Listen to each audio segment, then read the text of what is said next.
C'est une pièce maîtresse de la politique gabonaise que le chef de l'État Ali Bongo Ondimba vient de s'offrir à ses côtés comme proche collaborateur.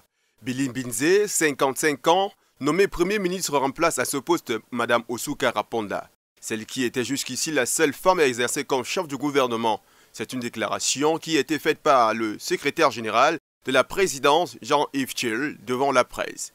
Billy Mbinze, qui aura détenu plusieurs portefeuilles depuis 2006, était vice-premier ministre et ministre de l'énergie, des ressources hydrauliques du gouvernement sortant. Madame Osuka Raponda, quant à elle, passe dans les grands et sera désormais première vice-présidente en remplacement de Pierre Claver Maganga Moussavu, un opposant nommé là en 2017 après un dialogue politique avec l'opposition. Il s'agit donc d'un poste vacant depuis mai 2019 dont la fonction est d'assister le chef de l'État et qui n'a aucun rôle d'intérim en cas de vacance du pouvoir.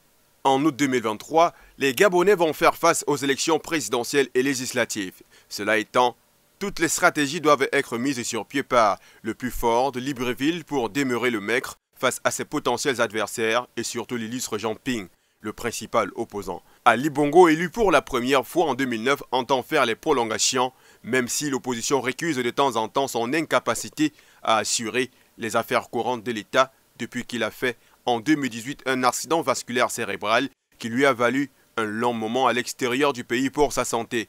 La confiscation du pouvoir se voulant être congénitale chez les Bongo au regard des faits, il arrive au pouvoir après la mort de son père Oumar, qui avait dirigé ce petit pays d'Afrique centrale, riche en pétrole, dans un cercle bien fermé pendant plus de 41 ans. La nomination de Billy Mbinze est un signal fort dans le landerneau politique gabonais, surtout pour cette année électorale dans le pays, notamment les législatives et la présidentielle.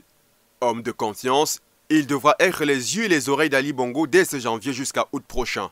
Réélu de justesse en 2016, avec un peu plus de 5000 voix d'avance sur son challenger, ce n'est pas l'état de santé mis en doute d'Ali qui constituerait un blocus cette fois-ci. D'ailleurs, il est largement pressenti pour être le candidat en 2023, tout puissant parti démocratique gabonais, qu'il appelle depuis un an à être son candidat naturel. Pour rappel, le président de la République gabonaise est élu au scrutin uninominal majoritaire à 2 tours pour un mandat de 7 ans, sans limitation du nombre de mandats.